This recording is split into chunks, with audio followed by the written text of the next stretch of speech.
Jeffrey Epstein files, ये नाम आजकल हर जगह सुनाई दे रहा है ना।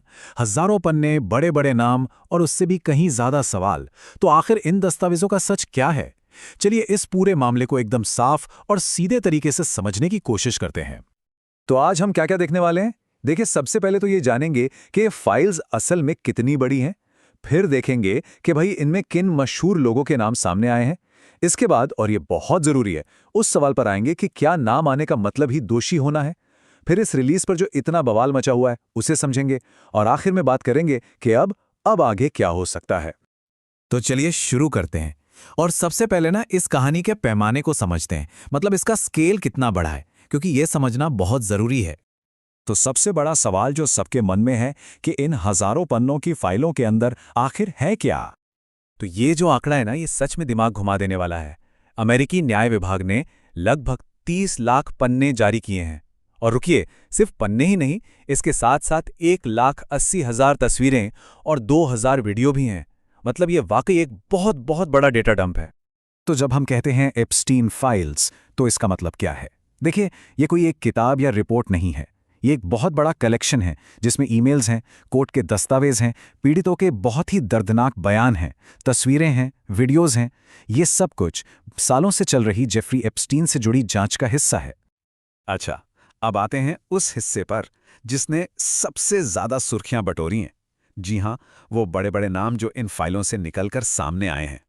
एप्स्टीन का नेटवर्क कितना बड़ा और कितना फैला हुआ था, इसका अंदाजा आप इसी बात से लगा सकते हैं कि इन फाइलों में अमेरिका, ब्रिटेन से लेकर भारत तक के बड़े नाम शामिल हैं। राजनीति, बिजनेस, रॉयल फैमिली, एंटरटेनमेंट, मतलब हर फील्ड के लोग। जरा इस लिस्ट पर एक नजर डालिए।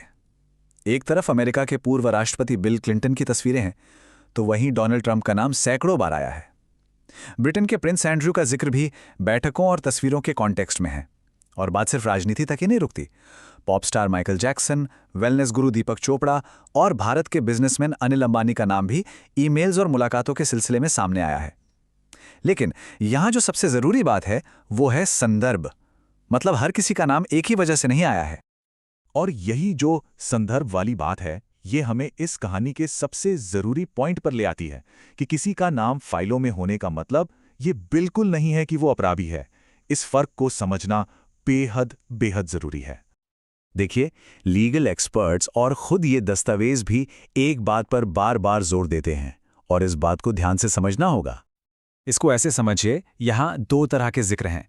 एक तरफ है सामान्य जिक्र, मतलब किसी का नाम किसी सोशल इवेंट में आ गया, किसी ईमेल चेन में था या किसी फोटो में दिख गया।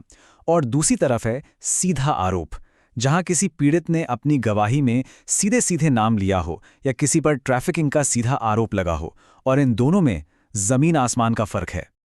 जैसा कि वन इंडिया न्यूज की ये लाइन इस बात को बिल्कुल साफ करती है। ये समझना महत्वपूर्ण है कि इन फाइलों में उल्लेख होने का मतलब स्वचालित रूप से आपराधिक गतिविधि में शामिल होना नहीं है। बिल्कुल हो सकता है कि किसी का जिक्र सिर्फ एक छोटी सी बातचीत या किसी पार्टी में मेहमान के तौर पर ही हुआ हो। अच्छा, अब बात करते हैं उस विवाद की जो इन फाइलों के रिलीज होने के तरीके पर खड़ा हो गया है। कई लोगों ने, और खासकर पीड़ितों ने, इसे हमारे मुंह पर एक तमाचा तक कहा है। हुआ ये कि जिस पारदर्शिता, मतलब ट्रांसपेरेंसी की उम्मीद थी, वो मिली नहीं। आरोप यह है कि 550 से ज्यादा पन्नों को तो पूरी तरह से काला कर दिया गया है। कुछ फाइलें जिनमें कहा जा रहा है कि डोनाल्ड ट्रंप की एक तस्वीर थी, वो रहस्यमयी तरीके से वेबसाइट से गायब हो गईं। रिलीज में भी जो कानूनी डेडलाइन थी, उसे पार कर दिया गया। और अब तो दोनों पार्टियों के नेता सरकार पर ही मामले को दबाने का, कवर अप का आरोप लगा रहे हैं। तो यहाँ दो बिल्कुल अलग अलग पक्ष हैं। एक तरफ आलोचक हैं जो कह रहे हैं कि ये रिलीज कानून का मजाक है। वहीं दूसरी तरफ सरकार का दावा है कि उन्होंने ट्रांसपेरेंसी के लिए एक बहुत लंबी और मुश्किल प्रक्रिया पूरी की है।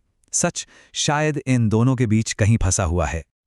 और ये आरोप कितने गंभीर हैं, इसका अंदाजा सीनेटर चक शूमर के इस बयान से लगाया जा सकता है। उन्होंने कहा, ये अमेरिकी इतिहास के सबसे बड़े कवर अप में से एक हो सकता है।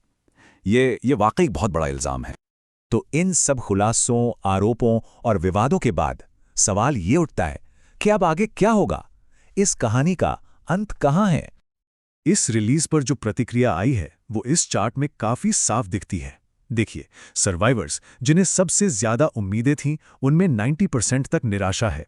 राजनेताओं में गुस्सा है और आम जनता में कंफ्यूजन है, क्योंकि आधे अधूरे सच ने सवालों को कम करने के बजाय और बढ़ा दिया है। लेकिन इस पूरी लड़ाई का सबसे मजबूत चेहरा हैं इसके सर्वाइवर्स।